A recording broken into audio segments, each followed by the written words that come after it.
Hi guys! Happy Thursday morning here in the Bulacan. Guys, almusal po tayo guys. Nagluto po ako ng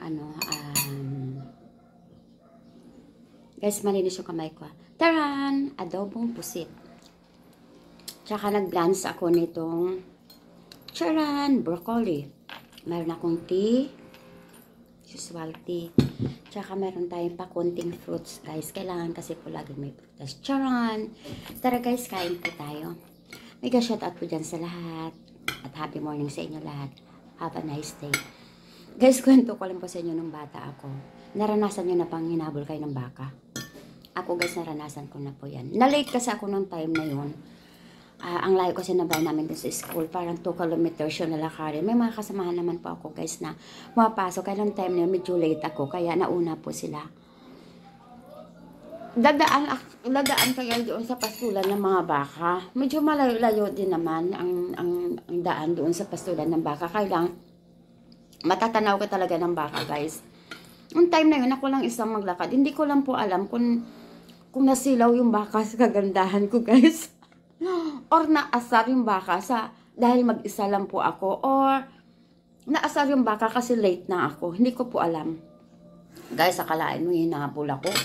Diyos ko po guys, sabi ko, Diyos ko po, katapusan ko na yata hinabol ako ng baka. Siyempre, hindi mo alam kung anong gagawin sa'yo, o lapain ka, or sisipain ka, or ano, diba? Hindi mo alam yung guys, o ano ba yun, yung susuwagin ka, hindi mo alam po yun. Ginawa ko guys, tumakbo talaga ako ng mabilis. Grade 6 ako nun guys.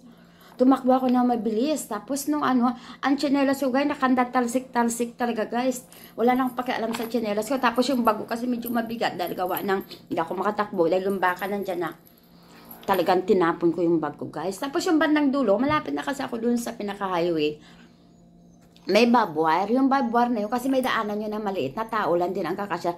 Sumusuot lang kami doon. Nandyan na yung baka. Wala na po akong magawa, guys. Alam mo, umakyat ako dun sa barbwire. Sa makatuwid, guys, nakaakyat naman po ako. At talagang, nakaanula ako. Tawag nito, nakatawid lang ako sa kabila. Pero masama, guys. Huminto din yung baka, guys. Kasi alam mo kung bakit. Kaya siguro huminto yung baka. Nasabit ako sa barbwire, guys.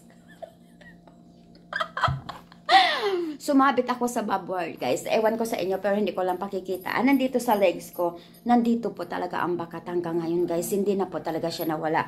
Kasi, ano talaga, guys, sumabit ako sa barbwire. Natusok po itong legs ko, guys. Tapos, talagang na ako, marami na po, may sugat na talaga, malaki na po guys. Alam mo ba, hindi sa pag-ano guys, siguro na ako, nawalan ako ng mali nung time na yun. Tapos nung namalayan ko na lang guys, ako sa clinic na po ako. Dinala na po ako guys doon sa hospital guys, sa clinic guys. Tapos ginamot na po yung sugat ko kasi marami daw lumabas na guys. Hanggang ngayon guys, ayun talagang siya. Yung ditong legs ko, lubog. Lubog siya guys, gawa nung pangyayaring yun. Diba guys? Kaya may mga experience po tayo nung mga kabataan tayo na hindi po natin makakalimutan. Sino ba relate dyan at sino may experience po? Natulad naman na experience ko guys.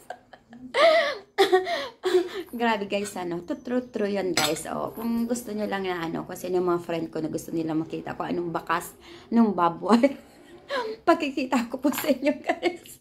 Thank you guys. Have a nice day. At mega shout out po dyan sa mga kasis ko. Si Sis Ann, Sis Glo, Sis Baby, Sis Tin, Sis Mariby, Sis Rebecca, Sis Suweng. At I forgot, hindi ko po maalaala yung iba. Susunod ko na lang po kayo sa isang shoutout. Have a nice day and mag-ingat po tayo palagi. At yung aking pamangkin dyan sa Quezon Province, si Catherine K. Michael, kay Michael, mag-ingat po kayo dyan na. At lagi lang po tayo mag-pray. Thanks God. Thanks guys.